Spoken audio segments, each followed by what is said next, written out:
Cheers. Thank you very much for that, and welcome to Spy Valley and the afternoon, what I'd like to call social session of the Book Fest. And I'd like to thank Renaissance and Spy just in regards to having a grain and grape session at the end of the day.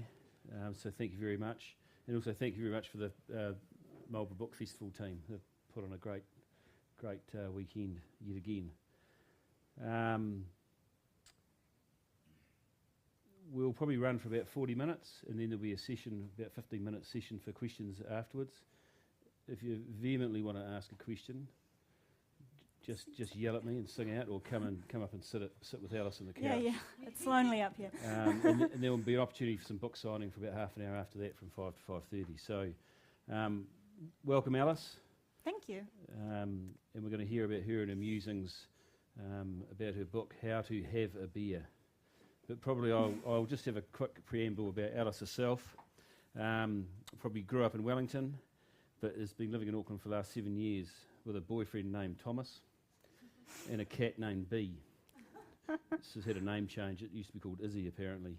Living in Ponsonby Road, and spend all their money on beer and eating out. So there's nothing there for mortgages, although I wouldn't go there, to be honest. Certainly not in Ponsonby. No.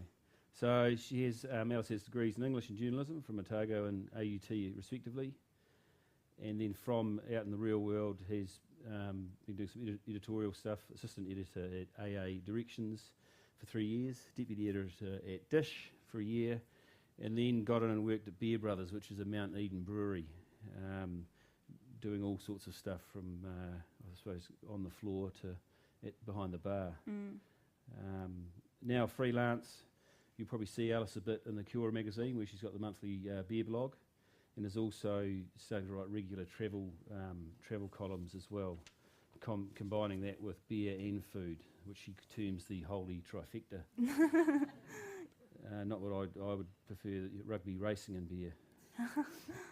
But cheers, Alice, and welcome. Oh, thank you. Thanks for having me. And here in Marlborough, so it's good.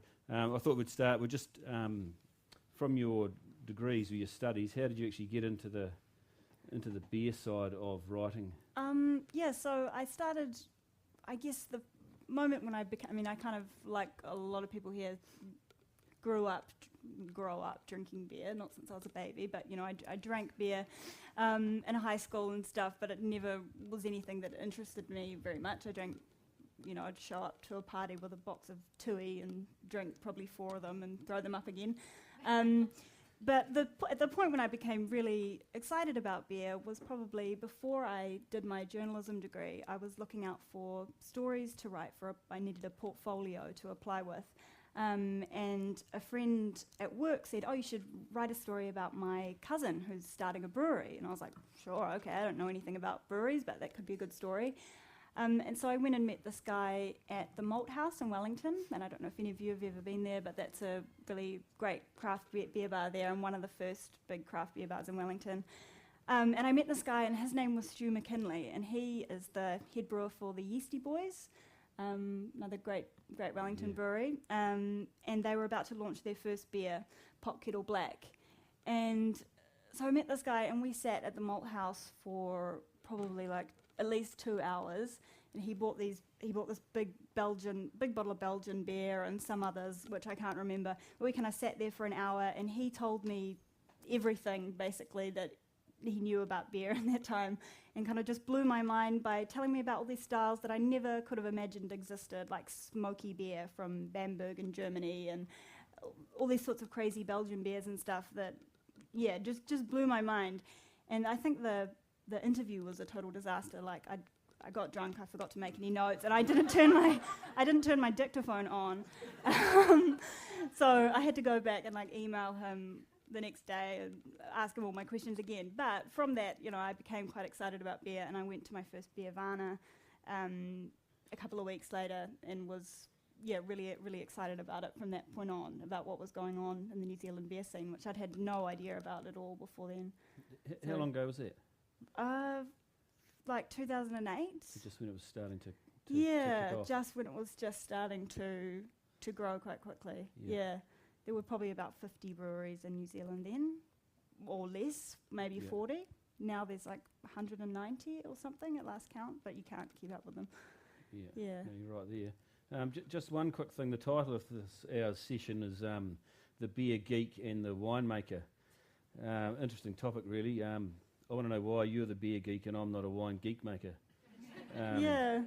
Is there, in the beer place or Nirvana, is there room for geeks, snobs and drunks? And what is... I guess so, yeah. It's what's the difference? interesting that people don't say wine geeks. People say, I don't know Wine if I should- wankers. Well, yeah, wine wankers and wine snobs. There's beer geeks and wine snobs. Sorry to say, but I don't know why beer geek. I think I kind of associate the word geek with maybe people who are really passionate about it, sort of a certain subculture, and I think beer is not really I wouldn't call it a subculture now. It's becoming, craft beer is becoming mainstream, but about 10 years ago it was quite a subculture to be into beer, and so kind of everyone who was into it was a beer geek. Now I kind of think of as a beer geek as someone who compared to just a beer drinker, as someone who sees beer as a hobby, not just something that they drink. So they're online all the time reading articles about beer, and they're on their Untapped app, which is like this app where you log different beers that you drink. They're the kind of people who might queue up for 3 hours, at the not the crack of dawn. Beer drinkers don't get up that early, but you know what I mean. Like people who take it to that kind of next level. And I don't know, in wine, I feel like this could change because of the new kind of stuff that's happening in wine with natural wines and orange wines and stuff. I feel like that could spawn a bit of there could be kind of wine geeks, hipster wine geeks, maybe kind of coming from that. Hipster train spotters. Yeah, but sorry, what was the question? Is there room? No, that's a great answer. Yeah, but yeah, then there's beer snobs as well, which is another thing, and I guess beer snobs are people who maybe have very set ideas about what they will and won't drink, and maybe will look down on other people for drinking crappy beer. And I think no beer geek wants to think of themselves as a beer snob, but there's definitely a little bit of beer snob in every beer geek, for sure. They're not clear-cut, separate things. And the drunks? The drunks, that's all of them. So it's the collective genus. Yeah. Okay, righto. Yeah. So why we're here really is the whole premise is Alice's book, but really that probably came about through this blog that she did in 2011 called Beer for a Year, where she drunk her way through 365 beers, one beer a day. Can you explain this madness? I don't know that I can. And what you found on the way? Yeah, I often look back at that and I'm like, what was I thinking and how did I manage to keep that up? But so at the time I was just not looking to become a beer geek or a beer expert or anything. I was just looking for a topic to write about every day because I wanted to practice.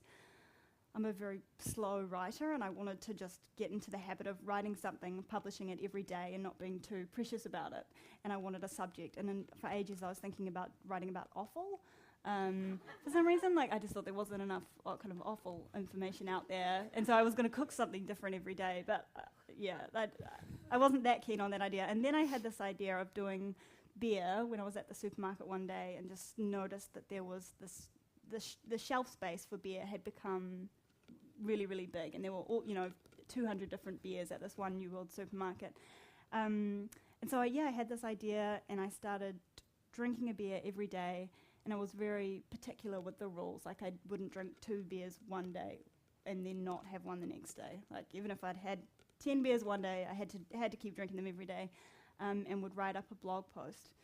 And then through that, I guess I would be taking notes on the beer and looking up information about the brewery and just looking for things to write about. And through that, learnt quite a bit about beer because I wasn't just drinking it, I was having to pay attention to what I was drinking.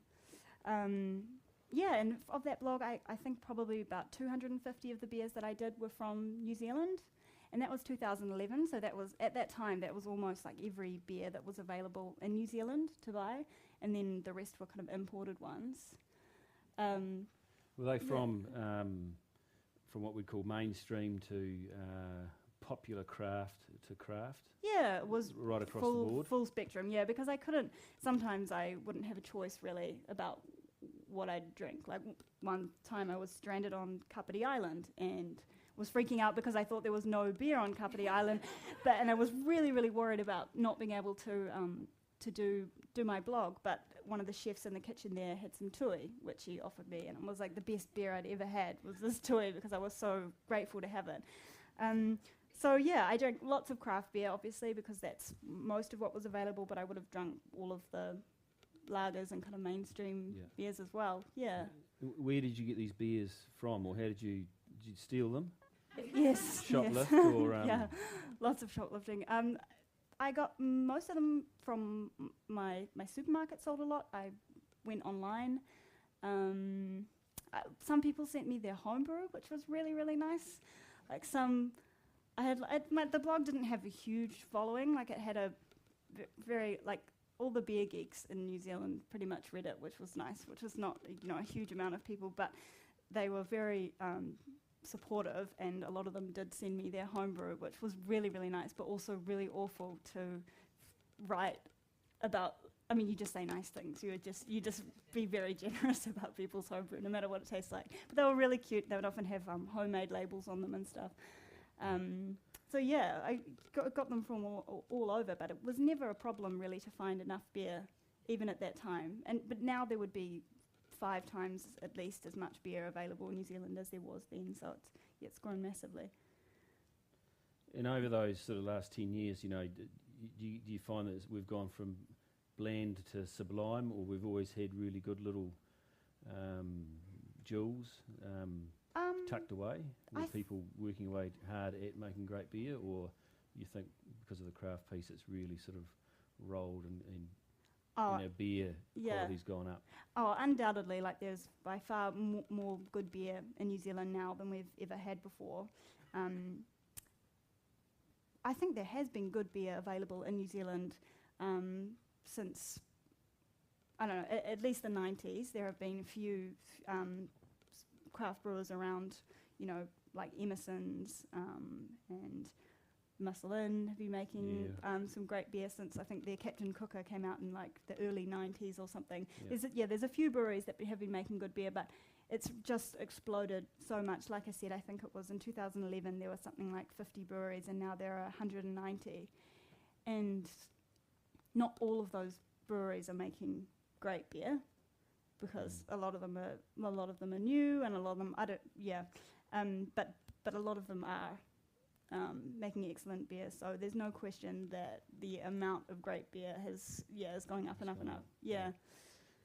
In your book, you talked of mindfulness, which is sort of a bit about what you're talking about with the beers and whether you're a snob or a geek. Can you sort of explain what you mean by what the concept of mindfulness is for you when you're looking at your beers? I was saying in the book I don't really like that word mindfulness, because it reminds me of those adult colouring in books that I don't know if that's been a trend in Blenheim, but we've got no TV here, so yes. You're right. Yeah. It's so it's all about it's all about just switching off and being in the present.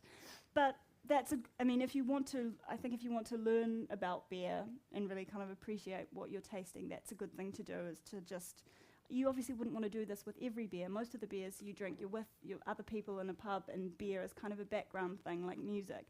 But it's nice every so often to stop and just kind of have a beer to yourself, and really concentrate on it and think about, what does it look like, and what does it smell like, and what does it taste like, and I think you don't have to get caught up with naming hops or even particular,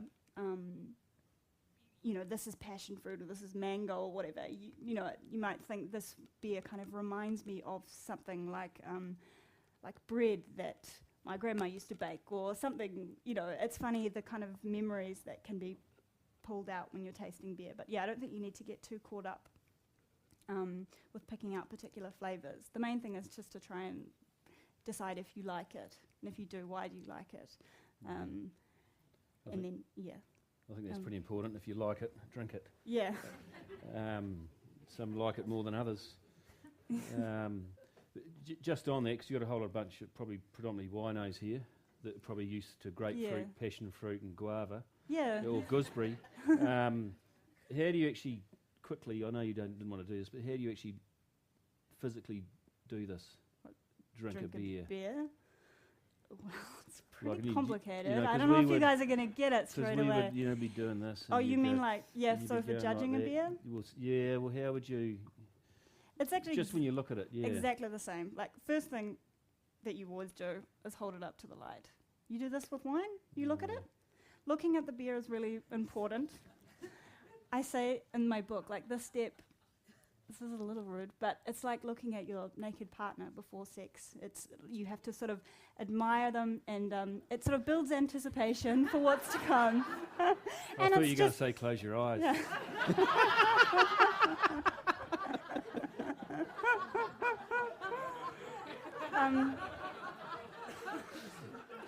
Sorry, keep going. So that's just a respectful step, I feel. I'll write that.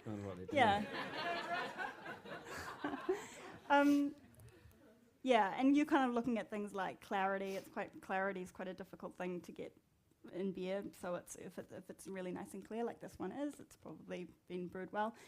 The colour can tell you a bit about the taste. And then we do the swirl as well.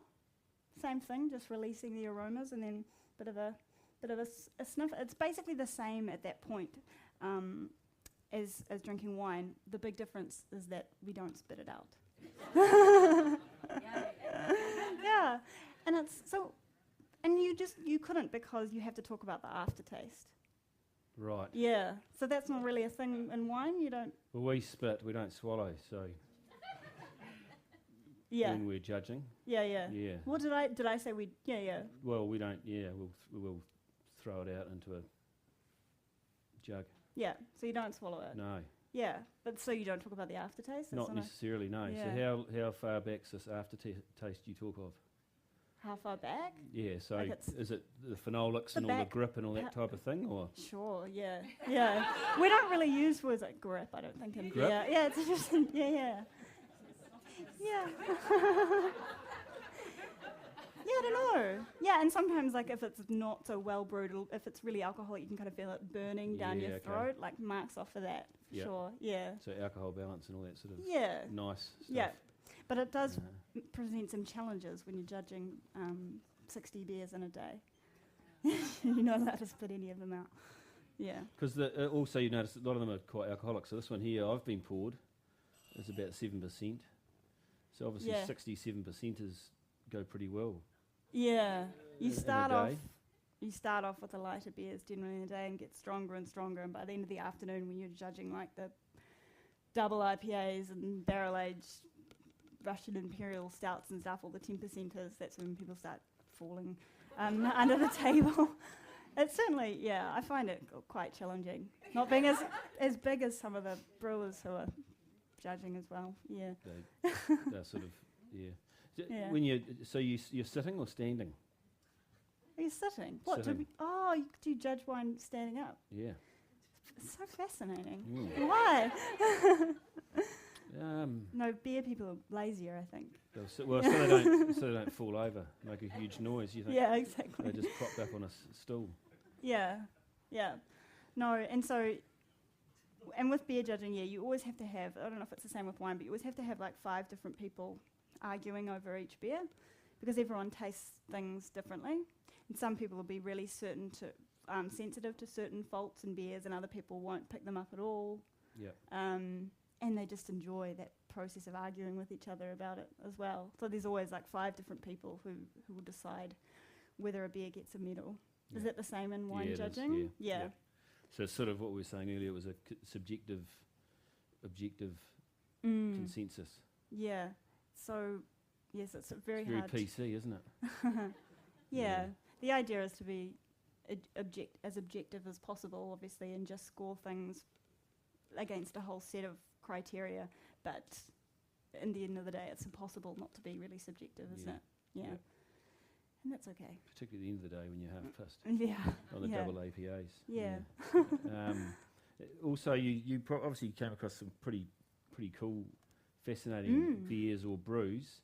Can you just sort of tell us about a few of them, or why they're fascinating, or the holy grails, or I think you might have a reading there just in regards to one of them you either Oh discovered yeah, I can or do that in a minute. Yeah.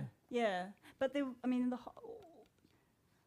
all through the blog, I mean, I was coming across beers, so many beers that I found so fascinating to me. Like, I remember the first sour beer that I'd ever had was like, whoa. Like, it was a Belgian sour beer, a really, really sour one. And I had no idea that beer could taste like that. So And all what's through a sour beer? What is a sour beer? What's the apart from being sour? Oh, Well, what is it? Yeah, what is it?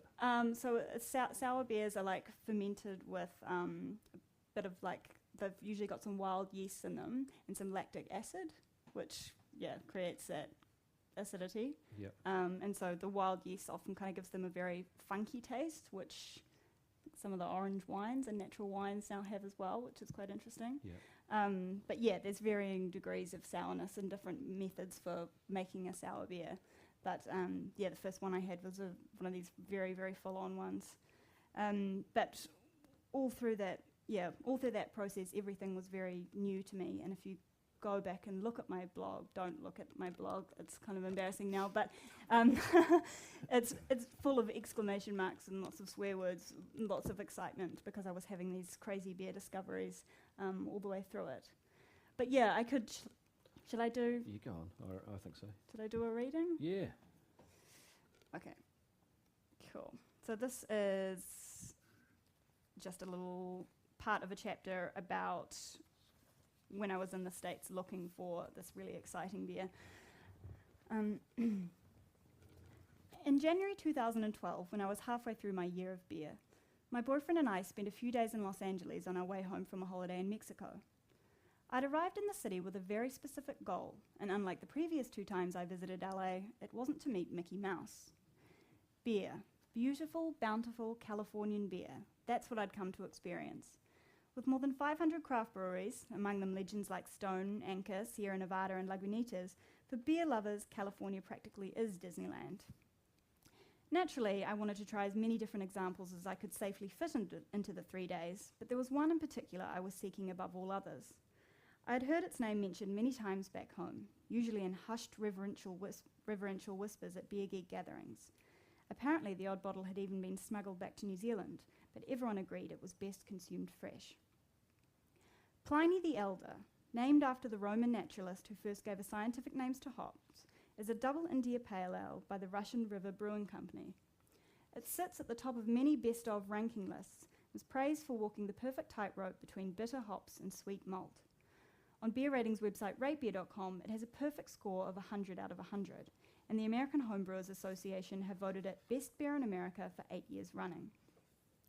Naturally, Pliny is hard to get a hold of. Russian River brews it in small quantities, and this, coupled with the incredible hype around the beer, ensures retailers usually sell out within a few hours of getting a shipment. I've even heard of an insufferable-sounding tribe known as Pliny Hunters, who will call around liquor stores every other day, going from place to place and buying up as much of it as they can. Now, I knew I never wanted to become quite that obsessive, but I was determined to taste Pliny the Elder at least once. On our first night in LA, a web search for Pliny led us to the Blue Palms Brew House on Hollywood Boulevard. When we arrived, 2 big screens were displaying a list of 24 beers on tap, but to my dismay, none of them was Pliny. "It'll be on later," the bartender told me in the weary voice of someone who'd been shooing away Pliny Hunters all evening. "You want something else while you wait?" I ordered an IPA from San Diego's Stone Brewing Co. It was sublime. I made enthusiastic tasting notes on my phone and alerted the Twitterverse to its greatness. Next came a Russian River Consecration, a sour ale aged in oak barrels with currants.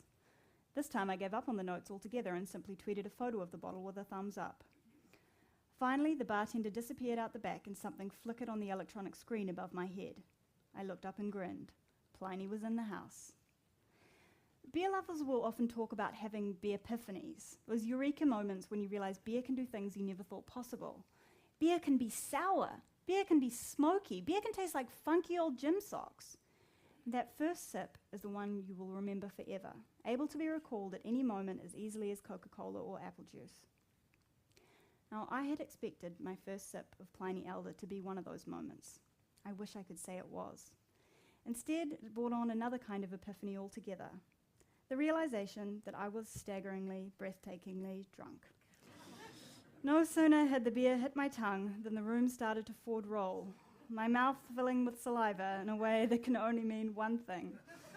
I clambered off my bar stool and lunged towards the ladies, reaching it just as my first sip of the best beer in America made its unceremonious evacuation. So, before the record, I went back the next day.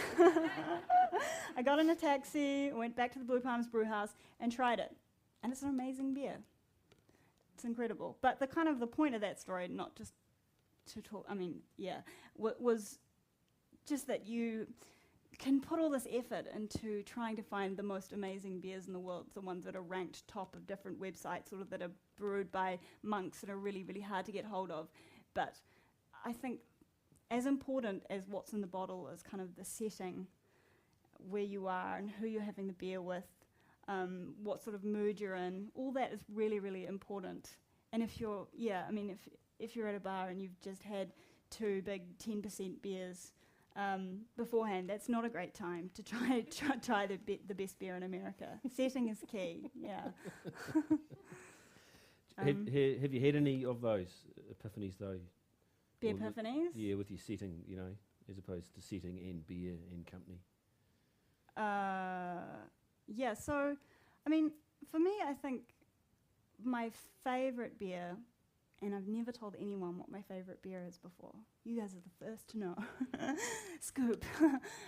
Is probably a beer that you can't get here, unfortunately. It's called Bob's Bitter, which is from a brewery called Galbraith's Brewery in Galbraith's Ale House up in Auckland. And they do lots of English-style ales that they're on hand pull. So and my favourite beer there is Bob's Bitter, which is just a really nice English-style ale with kind of subtle fruity hops and a nice cushiony malt, and it's a beautiful beer. But I think why I love that beer so much is that every time I have that beer, I'm at Galbraith's Ale House, which is a really nice pub, and I'm there and I'm relaxed and I'm with my friends. I've never had a bad Bob's Bitter, because I'm always at the pub, So Bad Bob's Bitter. No, and it is a really beautiful beer. So next time you're up in Auckland, come to Galbraith's Ale House and try all their beers. Yeah. They've been around for a while too, haven't they, Galbraith's? Yeah. A long time. Like, I can't remember exactly when they opened, but I remember I tried one of their beers once that was like 17 years old. Back when I was doing the blog, so yeah, probably 30 years, 20, at least 20 years. Right. Yeah, more. Yeah. Speaking of old, we might flip to historical old, Mm-hmm. and I'll start by, and probably home brews or experimental and stuff like that. But I'll start this little session off with take 10 gallons of ale in a large cock. Yeah. That's. There's some seriously weird, has been some weird beers out there that are they coming back, or yeah, people are hunting for them and really trying to outcock each other, perhaps? Outcock each other. Yeah. So, there's one of the things I've talked about in one chapter of my book is how it seems like there's so much weird beer out there at the moment. Like, brewers are throwing beard yeast and all kinds of fruit and herbs and coffee and tea, and nothing is off limits really when it comes to what people will put in beer. And it seems really like a new phenomenon, because 10 years ago these kind of beers didn't exist. But then when you remember that people have been brewing beer for 10,000 years, it used to be the norm just to put any old kind of weird ingredient in there. I mean, hops have really only been used for the last 1,000 years in Germany and 500 years for the rest of the world. And before that, people were, using concoctions of called Groot, different herbs and stuff. But there were some particularly weird ones, weirder than that. And one of them was this beer that I came across called Cock Ale. And that was brewed with a whole rooster in it. Yeah, it was like not what you were thinking. No.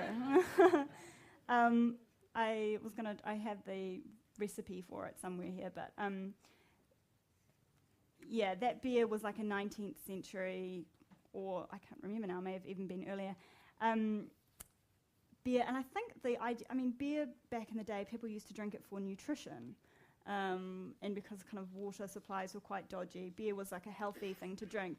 And there was an idea that I guess if you put a cock in a beer, that it'll be better for you. And I think it was supposed to be good for virility as well. Yeah, I could read this thing here, but it's okay. You get the idea. Basically, you put a whole rooster and you flay him, stamp him in a stone mortar until his bones are broken. It's kind of quite, yeah. It's a bit gruesome, yeah. And a cock is dead before you do any of this, but yeah. So I was really fascinated by this beer and decided that I needed to taste it. And weirdly, no craft brewer was making it. It must be the only historical beer style that I've never heard of any craft brewer attempting, and I couldn't find any online or anything. So I was like, if I want to try this thing, I have to make it myself. So I have to get out there, catch my cock. No, but me and my dad brewed this beer, and we just did it with like a chicken from Countdown or whatever. We didn't stamp his bones and flay him.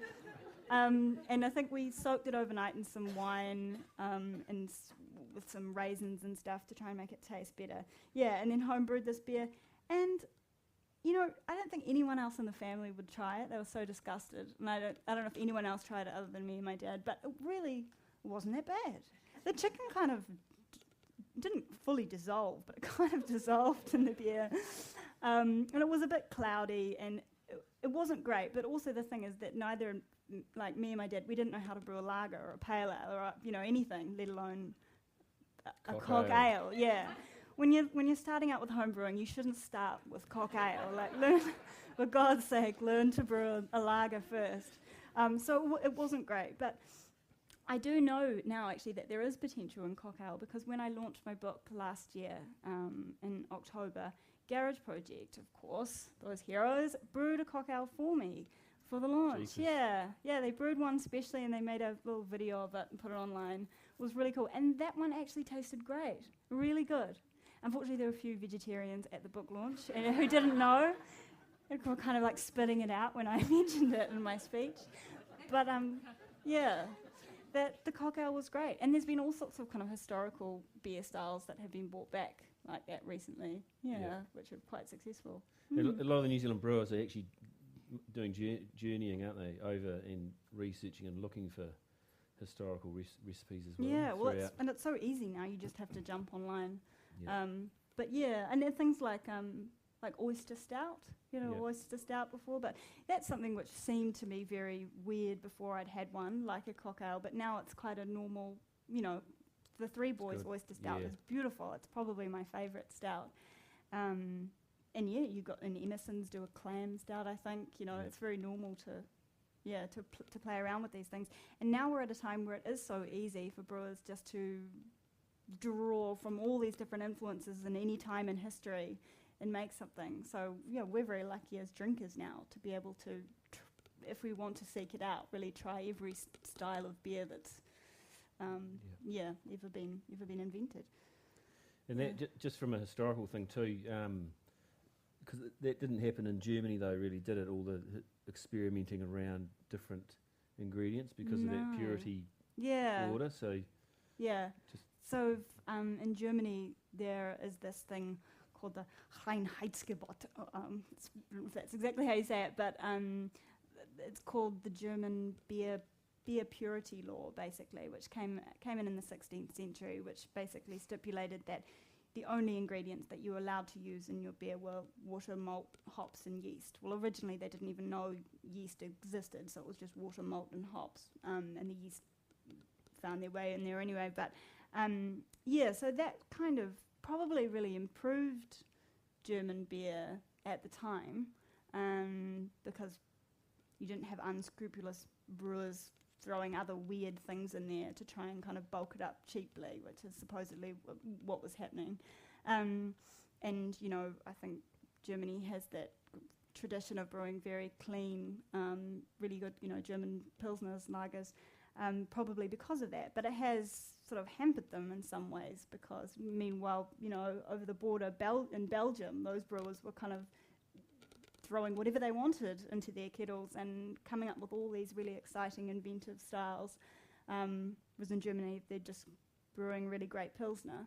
And now I think there isn't much of a, even though there's such a strong brewing tradition in Germany, there isn't that creative craft beer scene that we have, here and in the States. Where we don't have that kind of tradition. Regulation. Yeah. So, and it's a funny law because it still kind of exists now. It's so old, but you still, I think, in Germany, if you're going to put other ingredients in your beer, you can do it, but you can't call it beer. And there are certain loopholes for certain historical styles, like Ghost, which has salt and coriander in it. But it's still weirdly strict. And they're quite proud of it, the Reinheitsgebot as well. Like if you look on a box of Becks or something, they'll be like brewed according to the German purity law. They see that as kind of an advantage. It's like, great, so it's got the main ingredients of beer in it. Yeah.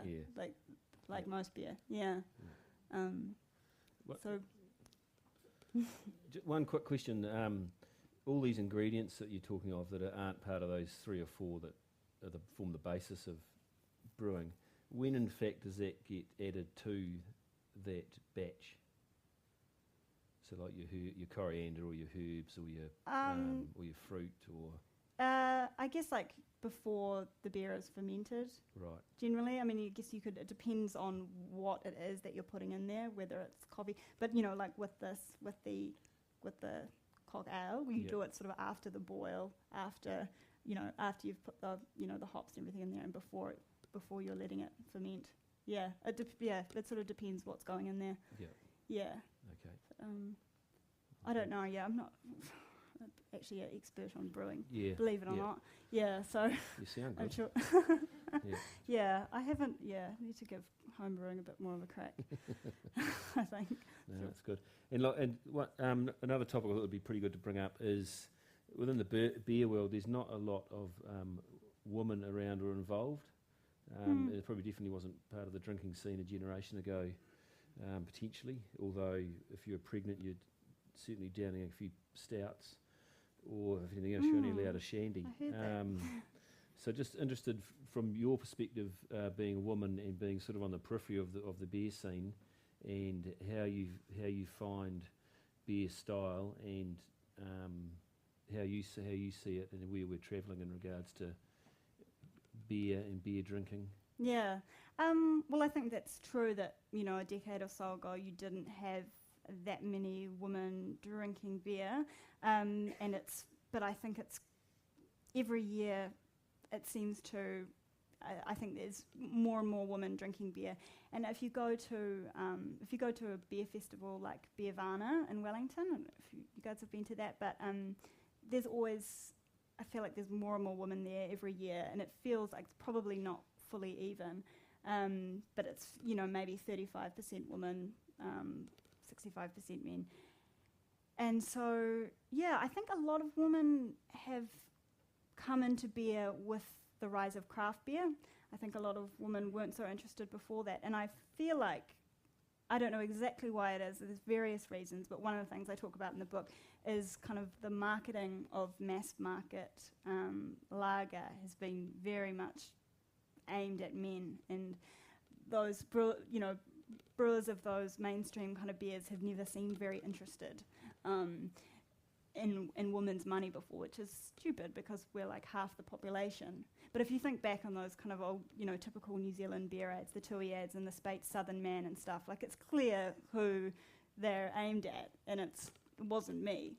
So maybe women have not felt so invited or interested, but with craft beer it's different, there basically is not much marketing because there's no budget for it, but generally it's really about what's in the bottle, and not what kind of person is going to drink the beer.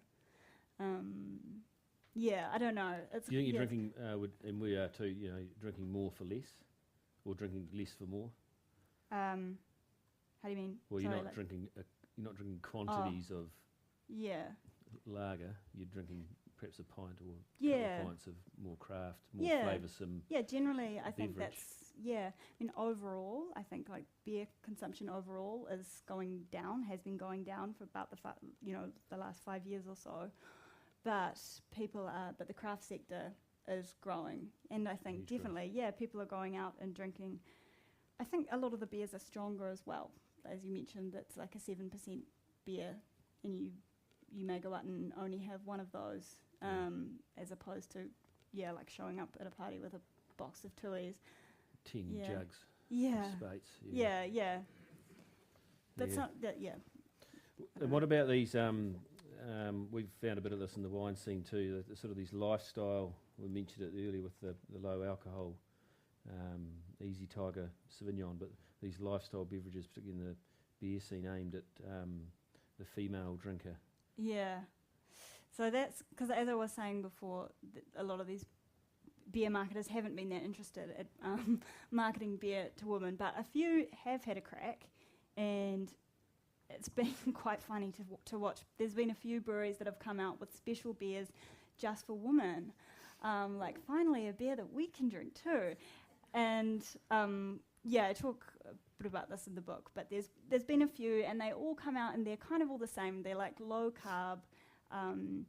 Sometimes they're in like cute little small bottles, so that they Fit won't in be your- they can too fit in heavy your for us purse. to hold.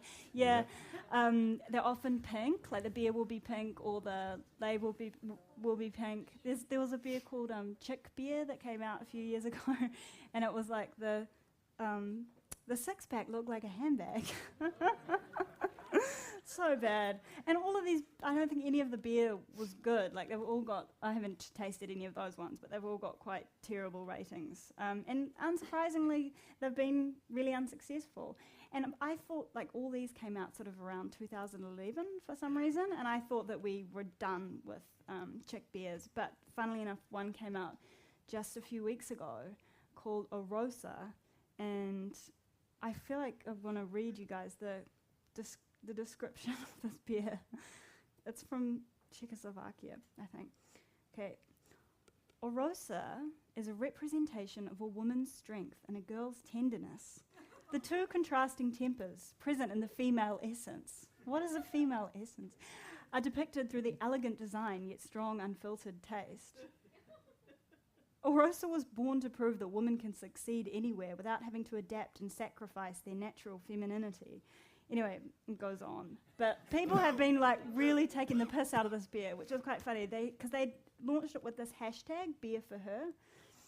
And they're kind of saying like, finally, this is a beer that women can drink. And so a whole lot of women on Twitter have been posting pictures of their double IPAs and stouts and whatever, and with the hashtag beer for her, which has been quite funny. And I think, the makers of this beer have been a bit shocked.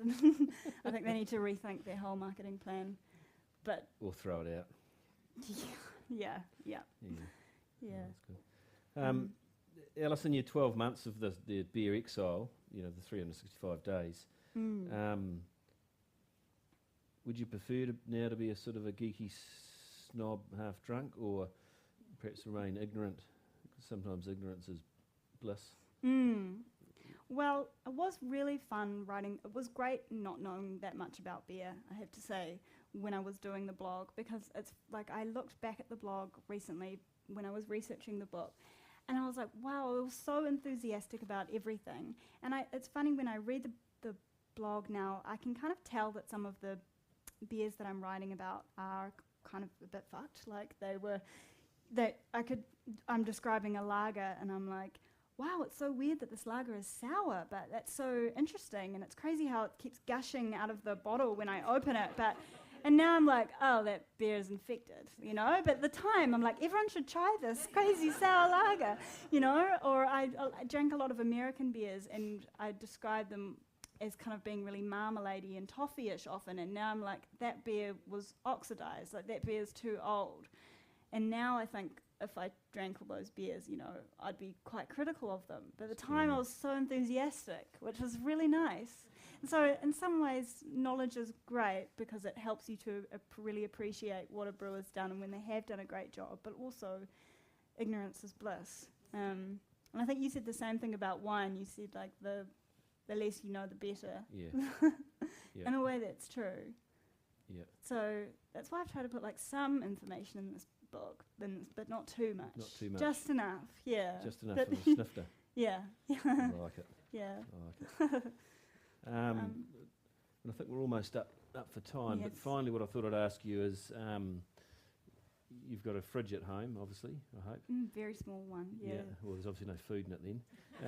Just some really smelly cheese at the Oh, moment. that's good. Yeah. But what's your go-to? So, you know, for a beer at the end of the day, what's in your fridge currently? I have to say we're quite boring at home at the moment. Like my boyfriend, who's over there, designs lots of labels for Garage Project. They're very cool. And they keep sending us beer, which is awesome. Oh. Nothing to do with why I was attracted to him. But we've sorry, Tom. That's not. But yeah, so at the moment we've got lots of Garagista, which is an IPA that we both really enjoy. And yeah, we both really like IPAs and stouts, so we drink lots of those. And I've been drinking lots of New Zealand Pilsners recently. There's so many good New Zealand Pilsners on the market, and that's kind of a style that's emerging as a very distinct New Zealand style, I think, probably our only distinct New Zealand style. So I'm excited about those, I'm drinking lots of them. But I don't have at home a interesting cellar, which is, you know, quite shameful as a sort of beer geek. But my problem is that I just keep drinking things when I buy them. Like, keep planning to cellar things. I've got a Garage Project bourbon barrel-aged beer at the moment, which I've had for 2 months, which is really good. So I'm going to try and hold out for a year. But yeah, actually most of the vast majority of beer that I drink is at pubs. I try and drink most of my beer from taps because it's fresher and tastes better, I think. So In a glass. Yeah. Yeah. Obviously, yeah. it's not straight from the tap. Not often, no. No When I possum worked skulls. at the brewery occasionally, Yeah. but yeah. Oh, good. Yeah. Oh, brilliant. So, Thank you. So, What we'll do is we'll just open it up to the floor. So if you've got any questions, yeah. fire away. Yeah. It's interesting how a lot of the, craft, I'm not doing this, the craft brewers, they start off as craft brewers and then they get bought out by the likes of Lion and DD. I think Tuatara just got bought out by DD. Yeah. And they seem to be kind of more of a session beer type, these breweries, though? Is that, I guess that's two questions. Do craft brewers, are they aiming to get bought out and be bought for millions of dollars? No one would admit that they are, but I bet you some of them are. Yeah. In terms of them being more kind of sessionable kind of beers, yeah, I guess what is it, Tuatara and Emerson's and Panhead. Yeah, they're all quite successful with the mainstream. So, but then again, like DB or Lion, I'm sure would love to buy a Garage Project out. You know, who brew all sorts of crazy beers. I'm sure that they're fielding calls from them constantly. But I don't know. I think it would be a hard thing for craft brewers because I don't think that any of them set out wanting to be bought out. But when the opportunity comes along and it's millions of dollars and it gives them a whole lot of more freedom to maybe do things with their brewery that they couldn't otherwise afford to do, you can see why it's, you know, a really attractive offer. But I think it's hard because in some ways they get a bit shunned from the craft beer scene. Well, I don't know if that's true actually, but there's to some people really do. You know, there's like a bar in Wellington, Hashigozaki, who, you know, when Emerson's got bought out, they take them off the taps, you know, because they'll only have independent beer there. But I think it's not something that I wouldn't stop buying drinking beer just because they've been bought out. I think those brewers have worked really hard and they've been successful, and it's, I think, something that people have been suspicious of in the past because, I don't know, people were upset about it when it happened to Max. But I think now people have seen with Emerson's and Panhead and Tuatara that the beer isn't actually changing. The beer is still great. The brewers are still there. As long as it doesn't happen to everyone, we don't need to worry. It's just a business decision, and it's a step change in their horizon of their business. So they've entrepreneurial, done really well for those first, or Emerson probably 15 years, 20 years. Panhead probably 5 or 6. So it probably allows them a bit of cash and allows them still to play. Yeah. But for Panhead, their main one, the blue label, whatever it is. Yeah. That's their bread and butter, which Lion will sell well. Seems to be a lot more of the kind of session type beers coming out. Like I Ye- know it doesn't drink driving laws, Yeah. it makes sense. Yeah. That sort of thing. Are you noticing that craft brewers are targeting that range a lot more? Yeah, I think session beers are something that there's definitely been heaps more of in the last 3 or 4 years. Definitely, as you said, since the drink driving laws came in. And I think that's great. Like, I'm having a That's why empathy, Alice doesn't have a driver's license. which This is another one of my I topics. do actually. have a Oh, driver's license. do you? Yeah, I got it about Oh, sorry, 3 I'll years take that ago. back. It's just restricted. Oh, but sorry. yeah. Yeah, I worked at the AA for 3 years and didn't even have my learners, which was quite funny. But anyway, yeah, I think it's great that there's lots of good session beer. I'm having the Renaissance Empathy is a really good session beer because you can have a few of them.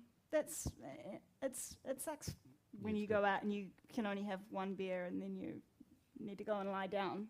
When you go to a pub and you want to spend a few hours having conversation with someone, it's really important to have those session beers Yeah. available, not just if you're driving.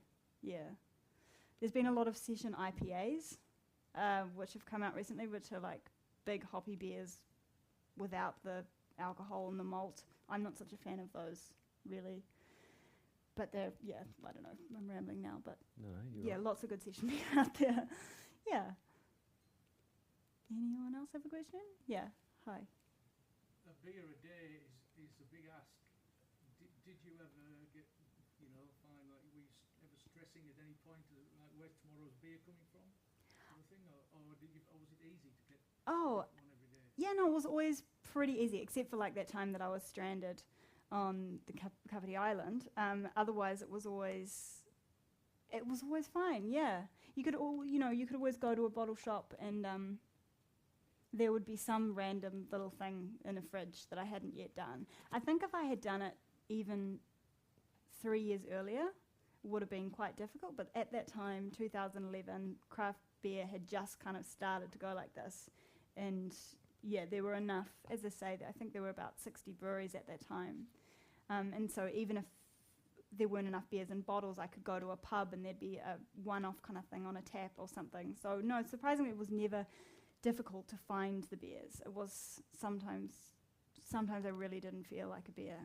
Sometimes I had forgotten to have a beer and gone to bed and then had to remembered like while I was in bed, I already brushed my teeth, had to get up, go and like sit 11 o'clock at night by myself at the kitchen table drinking a beer. Yeah, there were plenty of challenges associated with the blog, but finding enough beer wasn't one of them, luckily. Yeah. Yeah. Oh, thanks. You mentioned the enjoyment of having beer in a pub, Yeah. and you mentioned a couple of names already, Galbraith and Musselin. Yeah. Do you have a list of, or is this anticipating the next book? Oh. A list of your top 5? 365 pubs I've drunk at in a year. I don't have a list of my top pubs in New Zealand, but I could. One which I only went to for the first time last time I did one of these talks was the Free House in Nelson. Yeah, you guys would have been there. I love that place. That was really, really cool because it feels like a church for beer, kind of. Yeah. Yeah, there was lots of great beer on tap there. Really loved the Musselin and Galbraith's, and it's not a. Have you been to the Upper Moot Tree? Yeah, that place is great too. But it's been so long since I was there, and I heard that maybe it had changed. I'm not sure, but Not much. no good. The beer, well, yeah, I reckon the beer's pretty constant. It's such a nice pub as well. It's in a really nice setting. Yeah, in Motueka. This is what's it called? The Upper Mutiri. Upper Moot Tree in Upper Moot Tree Village. Yeah, which is real well. There's hop fields everywhere, and it's very, very, very nice there. So there's most of my favourite pubs are not in the main centres actually. No. My favourite probably one of my favourite bars is in Wellington, Golding's Free Dive. It's called Yeah. there. Yeah, it's a cool kind of like dive bar, good. sort of with heaps of good beer on tap. Yep. What's the best pub here? Grove What's Town. that? Grovetown. Yeah. Oh, no one told me about that. I'll have to go there tonight. Where is it? In Blenheim? You'll have to drive. Oh, that is the problem. That's all right, we've got Tom. Oh, I've right. got my driver. Yes, true. Yeah. But that is the problem with here, is you have to drive everywhere, don't you? Yeah. But so where is it? Grovetown. Is that a place? On the way to Picton, yeah. Sorry. Okay, all right. Well, We'll get you a shuttle. we'll see. Get you a shuttle. Yeah. Okay, well, it's good to know. Yeah, there's Yeah. so many places I'm sure I don't even know about that are great. I have to do like a bit of a beer tour because I've been doing some travel writing. I would like to find a way to combine the beer and the travel. Maybe that would be I think you got that'd it be in a sorted. good next book. Yeah, Yeah. No, perfect. yeah, And the yeah. driver, That's yeah. Tom. That's right. Any more? Yeah. Have you noticed in other countries, it seems it's a craft growing very big in New Zealand. Yeah. Have you noticed the increase in other countries? Yeah, definitely. So, I mean, I'd say New Zealand is kind of behind the States, probably about 10 years behind the States, although we're quickly kind of catching up now. But they have an amazing craft beer scene over there. But I think New Zealand's craft beer scene is the next best after the States, which is a big call, but I believe it's true. But Australia is also catching up really, really quickly. We've got to watch out. I was over there recently, and they have so many. So the same thing is happening over there, where there's just a huge explosion of breweries, and the beer is getting better and better and more interesting. There's a festival called GABS, the Great Australasian Beer Spectacular, which has just started coming to Auckland for the last couple of years, and they have lots of Australian beers there too. And all the best beers that I had at GABS were Australian, which is a worry. Yeah, but and same thing is happening in the UK. There's a kind of explosion of craft beer over there, all around the world. When I went to Mexico, there's a craft beer scene over there. I've managed to find good craft beer pretty much everywhere except Kapiti Island that I've travelled to. Yeah, yeah. So this is it's very exciting. Cool. Any more from the floor? Oh, one more from Nikki. Do you think there's demand for it? Is it? Yeah. I'm still keen on the offal wog. That I'm not going to blame Tom here, but he doesn't eat offal, and so I feel like it may be hard to cook offal every night. Imagine getting out of bed at 11 o'clock at night and But do you know what? eating your own offal in the kitchen table. I've got the cat. We give it to the cat. But I did get the domain name Awfully Good, which I was quite proud of. So I do still plan to make use of that great domain name at some point. Brilliant. Yeah. Roz. All right. Oh, yeah. I don't talk about food. I'm not a huge beer food matching expert, but honestly, I reckon like fish and chips and Pilsner is just a good solid. Really, I mean, most beer goes well with fish and chips, but just something to cut through a nice greasy piece of fish and chips with a cold, kind of crisp, refreshing, something like a Pilsner or a lager or a pale ale is nice. Very simple. Nice. Yeah, I don't get too much into the fancy beer and food matching. Admittedly, I mostly drink wine with my food, which, don't tell any of the other beer geeks Not that. a soul. But Not a soul. yeah, No. yeah. But not fish and chips. And curry also, I love beer with hot curry. Ruby Yeah. Murray. There's a fair bit of ongoing debate about the definition of craft beer. Do you buy into Don't wade into it. It's just like, so what is craft beer? There's no real way to define it because you try and define it by size. There's always big craft breweries. You say, what about this one? Or whether or not it's independent. You say, well, this one's not craft brewery. Is Panhead not craft beer? Basically, there's no way to define it. And I think I just try to avoid even using the word because it's been useful to have that distinction between mainstream lager and stuff and this new exciting thing that's happening. But as we progress, I think we don't so much need the term anymore. We can just talk about good beer, bad beer. Like, you don't have craft wine and mainstream wine, that distinction isn't there. And you can see why it is necessarily sort of mostly for measuring kind of the industry at the moment, but I think most beer writers I notice are starting to drop that term craft beer and just talk about good beer. It's probably the larger players in the industries that actually try and define categories and name them. I think the Germans were onto something with their rules, because I mean, for me, craft beer stops when there's things in it that, you know, for shelf life, preservative stuff. Because to me also that's the toxic stuff. That's the stuff that Right. it makes you bad, because we're drinking pure stuff doesn't. So for me, that's where craft beer ends. Yeah. Well, I think everyone's kind of got their own definition of what they see as craft, or for a lot of people, it's just you know it when you see it. But I just basically just don't even bring it up generally, unless you want to start an argument. Yeah. After a couple of pints. Yeah. Yeah, it's too hard. All right, I think we had one more. So when you're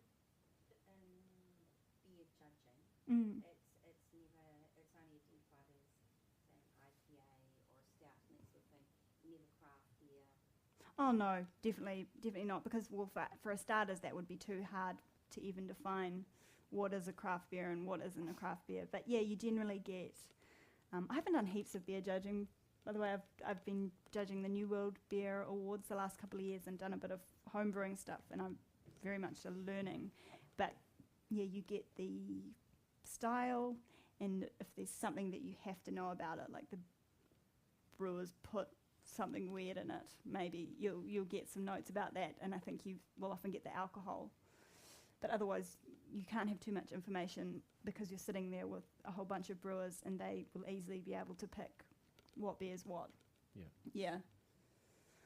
So, yeah, it's Cool. interesting, blind judging. It is. We had, do you know what came out as the top cider from the Beer and Cider Awards? There's a lot of good cider in New Zealand at the moment, and it was all judged blind, and Scrumpy came out as the #1 cider in New Zealand, which is interesting. Yeah, and I think people were a bit mortified, but judged blind was obviously the best. Yeah. Yeah. Well, on that note, we'll finish it there. Thank you very much for coming along. Thank you immensely, Alice, for that. Thank you. That was for fun. that little 45 minutes. For that. Thanks. Thank you. And I'd just like to thank the team at Spy Valley, and also Scott from Renaissance, who's provided the beers for the evening. There's about 20-25 minutes to chat to Alice and get some books signed if you're that way inclined, or if you've bought your own special bottle, she might even sign that. Oh. But Body parts, anything. your body parts, even at the odd tattoo. So, but, hey, thank you very, very much. And if you're going to any more of these, enjoy them for the rest of the weekend. Cool. Thank Cheers. you.